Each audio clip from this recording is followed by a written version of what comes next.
Hi, welcome to Professor Kev Show. As you can see, I got my friend Sago with us from Echoes of Her. Good evening, my friend. Welcome to the show. Yeah, hi, thank you so much for having me on. How are you doing? Just living the dream, my friend. So before we jump in, tell me a little bit about yourself.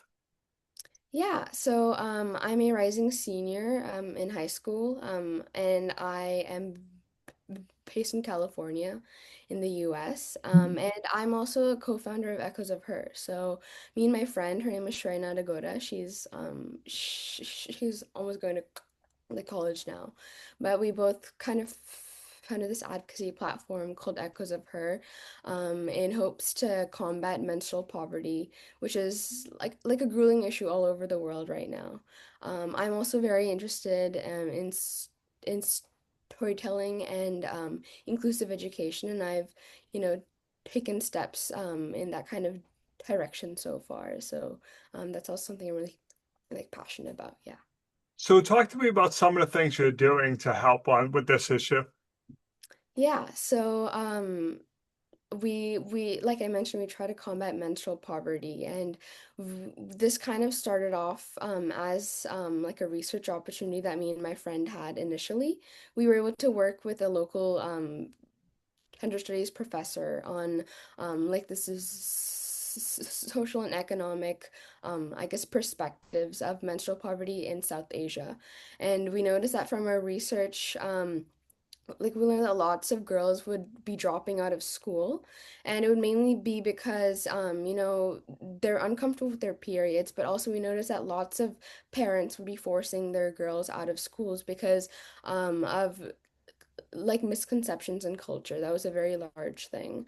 Another thing that we did notice was that they'd be using unsanitary forms to deal with their period. So cloth rags, leaves and stuff, and for some this became a norm. They're used to it, and they just want to use that. And that's completely okay, but we did realize that the trend was it would cause a lot of health risks. So we also wanted to try and address healthy ways, healthy products that they can use. And finally, we noticed that there was a stigma around, menstruation. It still is today. A lot of people don't just openly talk about menstruation. It's still very stigmatized. A lot of girls are embarrassed to, talk about it, uncomfortable to bring it up. So we also as a we also as a platform try to create that safe space, and create that place where no one's afraid of talking about their menstruation or their period cycles, and we do so not only with girls, we also try to do that with boys, or like the male population, because we notice that a lot of the time girls would be educated but boys would still kind of like look down on menstruation a bit. So we tried to also, reach that kind of population and make sure that, there's no, stigma, no taboos around the topic so far. Yeah. Crystal ball time, my friend. What's the future hold for the idea? Yeah, so like I mentioned, we actively establish menstrual health programs all around the world. And this is usually done through like workshops. We also like make lots of material. We make slideshows, we make handouts, pre and post assessments for all the people that we try to help. And we notice that so far, the I guess countries that we've reached, we have around four right now: India, Sri Lanka, the US, and Nepal. And within India, there's also a couple more states that we've been able to reach. But like from the get-go, we've only been able to, I guess help South Asian countries.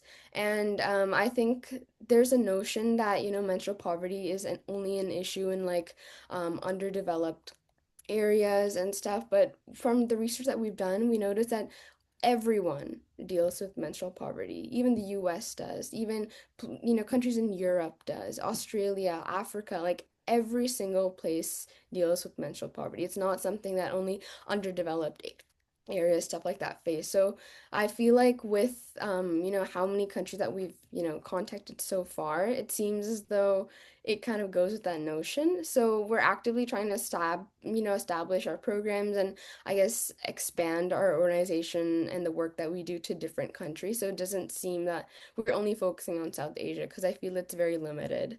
But I think that's our main goal right now. Yeah. What's the best way for people to reach out to you? How can I learn more about the idea? Yeah, so we also have an Instagram. It's called Echoes Echos dot her. We also have a website. It's a Wix site. I can also let Professor Kevin share it in the No, you I'll can share the website on the post for you. yeah, Awesome. I appreciate you taking a few minutes to call to the show. And as always, thanks for being my friend. yeah. Thank you so much for You're having me. welcome.